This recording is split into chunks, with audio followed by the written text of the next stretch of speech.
दोस्तों नमस्कार, मैं संदीप कुमार आज के वीडियो में आप सबों को स्वागत करता हूं। तो आज का हमारा वीडियो खोरठा भाषा की उत्पत्ति पर आधारित महत्वपूर्ण वीडियो है दोस्तों, जो कि खोरठा से ढेर सारे प्रश्न झारखंड के परीक्षाओं में पूछे जाते हैं, इसलिए मैंने खोरठा का जो है ये दूसरा चैप्टर लेकर के आपके सामने आया है। पहले जो है हमने खोरठा का सामान्य परिचय को दिया था, अब इससे आगे चलते हैं और खोरठा भाषा की उत्पत्ति पर बातें करते हैं कि आखिर खोरठा भाषा की उत्पत्ति कैसे हुई है। ये सबसे अहम प्रश्न बनता है और इसमें जो बातें होगी वो आदिम भाषा की चर्चा पर बातें होगी और प्राकृत पर होगी और संस्कृत पर होगी। ये महत्वपूर्ण बातें होगी। तो यहाँ पर देखते हैं हम लोग कि आदिम भाषा किसे कहते हैं। जब आदिम भाषा को आप समझ जाएंगे तो ये खोरठा भाषा की उत्पत्ति आपके सामने खुद ब खुद समझ में आ जाएगी। तो जैसा कि आदिम आने की प्राचीन, ठीक है, प्राचीन काल की बातें होने जा रही है आपके सामने, तो ध्यान से देखेंगे।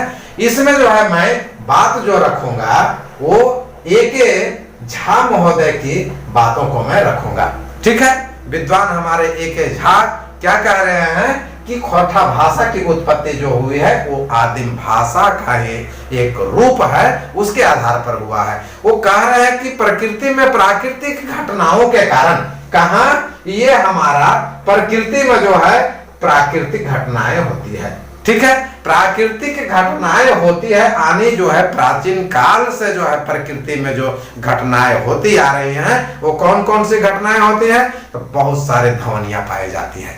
जैसे बादल का गड़गड़ाहट, तो बादल गरजता है तो क्या होता है, बादल गड़गड़ करते हैं, हवा चलते हैं तो हर करते हैं, पत्ते जब जो है टूटते हैं, है ना, या डोलने लगते हैं, पत्ते जब डोलते हैं तो फड़ की आवाज करते हैं, पानी के बरसने पर जो है झरझर की आवाज होती है और पत्थरों के लुढ़कने पर जो है हड़हड़ की आवाज आती है। इसी तरह पशुओं पक्षियों के जो बोलने से जो ध्वनियां उत्पन्न होती है दोस्तों, तो ध्वनियों के नकल से जो है हमारा आदिम भाषा बना है और मुख्य रूप से यही आदिम भाषा से हमारा खोरठा भाषा की उत्पत्ति हुई है। स्पष्ट हुआ होगा आपके सामने, जो मैं बातें रखा उससे बिल्कुल स्पष्ट हुआ होगा आपके सामने कि प्रकृति में जो भी व्याप्त ध्वनियां हैं उसी के आधार पर आदिम भाषा का जो है ये निर्माण हुआ है, जिसमें पशु पक्षियों के भी जो है बोलने के जो है ध्वनि शामिल है। अब प्रकृति में व्याप्त ध्वनियों का अनुसरण करने से के कारण जो हमारी प्रकृति में जो है इस प्रकार की ध्वनियां, जिनके बारे में मैंने कहा व्याप्त रूप में फैला हुआ है, ठीक है, उसके अनुसरण करने के कारण, उसका अनुसरण जब हम किए हैं तब कौन सा भाषा बना है, यह प्राकृत भाषा। प्राकृत भाषा कहने का मतलब प्रा और कृत, दो तरह की बात आ गई, परा और कृत, यानी कि जिसकी कृति, ठीक है, जिसकी कृति कैसी हो, पुरानी हो, तो पुराने कृति वाली ही जो है हमारा ये प्राकृत कहलाया। प्राकृत के किसी एक भेद के कारण संस्कार करके, एक भेद में प्राकृत के किसी एक भेद में इसका क्या करके संस्कार करके, समझ गए, संस्कार करके क्या कर दिया गया है, ये संस्कृत बनाया गया है और व्याकरण आदि को मिला करके जो है हमारा ये संस्कृत बना है। स्पष्ट हुआ दोस्तों, ये हमारा एक झा का मत था। तो इनके मत को किसने जो है समर्थन किया है, ये आपको आ जाएगा। एक झा का मत का जो है हमारा आलाजी महोदय ने भी जो है समर्थन किया है। आलाजी भी कह रहे हैं कि झा जी जो कहे हैं वो उन बातों को मैं भी समर्थन करता हूं कि प्रकृति में व्याप्त ध्वनियां है, उसके अनुसरण से ही जो है हमारा ये खोरठा भाषा की उत्पत्ति हुई है। स्पष्ट। उसके बाद में B N Ohdar, doctor B N Ohdar बहुत ही महत्वपूर्ण है, आप जानते हैं बीएन ओहदार का, है ना। बीएन ओहदार साहब भी चूके नहीं, उन्होंने भी प्रकृति का जो है समर्थन कर दिया और उन्होंने जो है कहा कि ये बातें जो झा जी जो कहे हैं वो बातें सत्य है कि प्रकृति के विभिन्न जो है आवाजों के आधार पर ध्वनियों के मेल के कारण आदिम भाषा बना है, जिससे खोरठा भाषा की उत्पत्ति हुई है। अब डॉक्टर गजाधर महतो प्रभाकर कहते हैं क्या डॉक्टर, यही से लिख देते हैं गजाधर महतो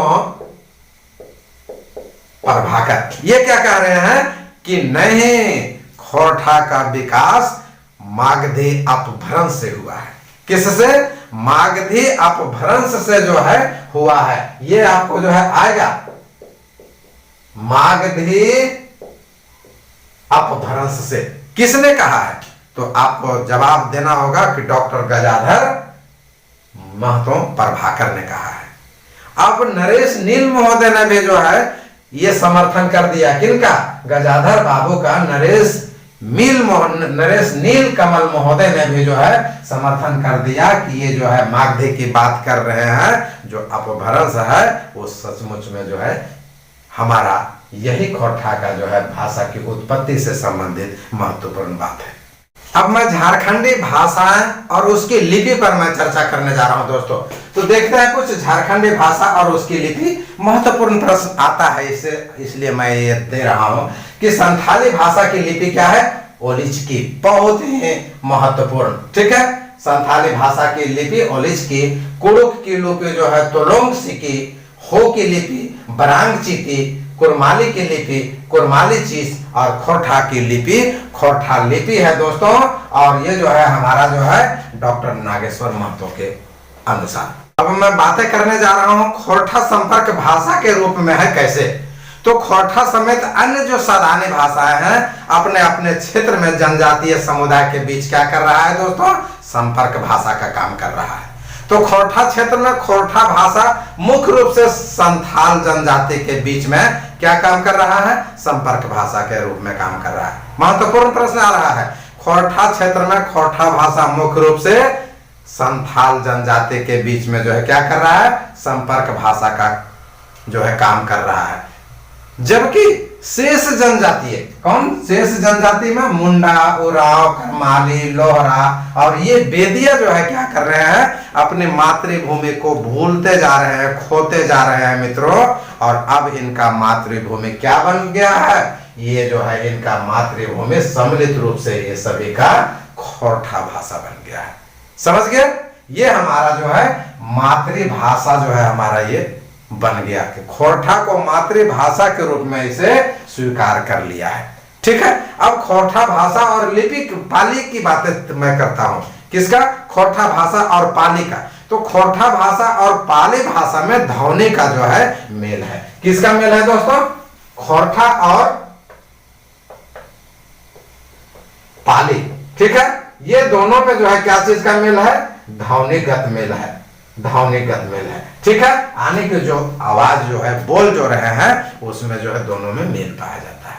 अब किसमें क्या है कि ध्वनिगत जो मेल है उसमें देखिए कि पाली की तरह, किसके तरह? ये पाली भाषा की तरह जो है हर्ष स्वर का प्रयोग किया जाता है। यानी हर्ष स्वर में जो है क्या है कि हर्ष ही और हर्ष हो, यानी छोटी ई और छोटी ऊ की मात्रा का जो है इसमें प्रयोग किया जाता है। इसमें पाए जाते हैं। किसमें? खोरठा भाषा में।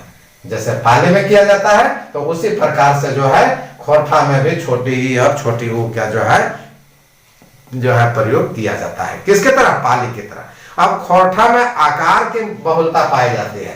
किसका बहुलता पाई जाती है? आकार बहुला पाई जाती है। ठीक है। आकार बहुला पाई जाती है और उकार बहुला, दो तरह की बातें आएगी। आकार में जो है आप देखेंगे ये आकार में जो है यहां आएगा इस तरह से खैबा, ठीक है, जयबा, गैबा, समझ रहे हैं आप लोग? लिखबा, पढ़बा, इसमें जो है हमारा ये आकार बहुल मात्रा जो है पाया जा रहा है खोरठा में। ठीक है। ये आकार बहुला भाषा इसे कह सकते हैं। क्या कह सकते हैं? आकार बहुला भाषा। इसमें क्या है? बा, इबा, इबा, है ना। जैसे कि जो है अभी एक गाना चला था, अब जो है बहुत मशहूर था, है ना, छोटे सा जो है कि यूपी में काबा। ठीक है। तो उसी प्रकार से जयबा, खैबा, नाचबा, हंसबा, लिखबा। ठीक है। जबकि अपभ्रंश मगही उकार बहुल भाषा है। ठीक है। उसमें क्या है कि खैबू, ये जो है हमारा खैबा में क्या लग गया, खैबू आने की छोटी ऊ की मात्रा लग गया। जैबा तो जैबू, ठीक है। यहां पर जो है हमारा खैबा जैब तो खैबू, जैबा तो जैबू, है ना। पढ़बा तो यहां पर क्या हो जाएगा, पढ़बू आदि जो है ये हमारा क्या लगता है, उकार भाषा, ये उकार बहुला भाषा लगता है। तो उकार में क्या हो गया, छोटी ई और छोटी ऊ की मात्रा हो गया, ये उकार बहुला भाषा आ गया। और आकार बहुला भाषा में यहाँ पर जो है आकार छोटी ई और आकार का जो है यहाँ पर प्रयोग होता है दोस्तों, समझ में आ गया होगा, ठीक है। अब जो है खोटा में आदर सूचक भी जो है बात किया जाता है, उसमें क्या लगा करके, ये आकार लगा करके, यही आकार लगा करके जो है बोला जाता है कि खैबा, पढ़बा, लिखबा, चाहे दूसरे रूप में कि क्या, खैबा, नहीं क्या कहते हैं, खैबा, जैबा, समझ रहे हैं, लिखबा, है ना। यहां जो ई भा लग रहा है, क्या लग रहा है दोस्तों, ई भा, देखबा। इस प्रकार से जो है आप जो है इसमें देखें तो ई भा लगा करके जो है ये हम आकार का प्रयोग करके जो है हम क्या करते हैं, आदर सूचक जो है हम इसे बनाते हैं और इसका जो है हम बोध करते हैं। अब खोटा और मध्य स्वरागम की प्रवृत्ति को देखते हैं। तो खोटा और मध्य स्वरागम, यहाँ खोटा हो गया और जो है मध्य स्वरागम की बात होगी। तो जब स्वरागम की बात आ गई यहाँ पर, तो मैंने जो है स्वरागम इससे पहले वाले वीडियो में दिया कि अग्र स्वरागम, मध्य स्वरागम और पश्च स्वरागम। तो इसमें क्या है कि जो ई की मात्रा होगी तो बीच में पड़ेगा, बाकी डिटेल आप इसका देख लेंगे। अब यह कि खोटा और मध्य स्वरागम की प्रवृत्ति कैसी है इसको देखते हैं। खोटा समेत झारखंड की सभी सदानी भाषाओं की बातें हो रही, तो मध्य स्वरागम की प्रवृत्ति पाई जाती है, उसमें खोटा समेत सभी जो है सदानी भाषाएं जो हैं जो झारखंड में, उसमें क्या स्वरागम की स्थिति पाई जाती है, मध्य स्वरागम की। वो क्या, जैसे कि चल बोलते हैं तो इसमें क्या, कौन सा स्वरागम है, चैल, ठीक है, चैल। गल तो ये गैल, ठीक है। कर फिर क्या हो जाएगा, कैर आदि। इसी प्रकार से सुन, शून्य, तो ये मध्य स्वरागम आने की यहाँ पर जो है हमारा बीच में जो छोटी ई की मात्रा आ रही है, ये हमारा मध्य स्वरागम को दर्शा रहा है दोस्तों। तो इस प्रकार मैंने जो है आज आपके बीच में खोटा की उत्पत्ति संबंधी महत्वपूर्ण बातों को दिया कि खोटा भाषा की उत्पत्ति कैसे हुई है। मैं समझता हूं कि आप लोगों को बहुत अच्छी तरह से हमारा वीडियो समझ में आ गया होगा। यदि पसंद लगे तो हमारे वीडियो को लाइक, सब्सक्राइब तथा शेयर जरूर करेंगे दोस्तों। बहुत बहुत धन्यवाद।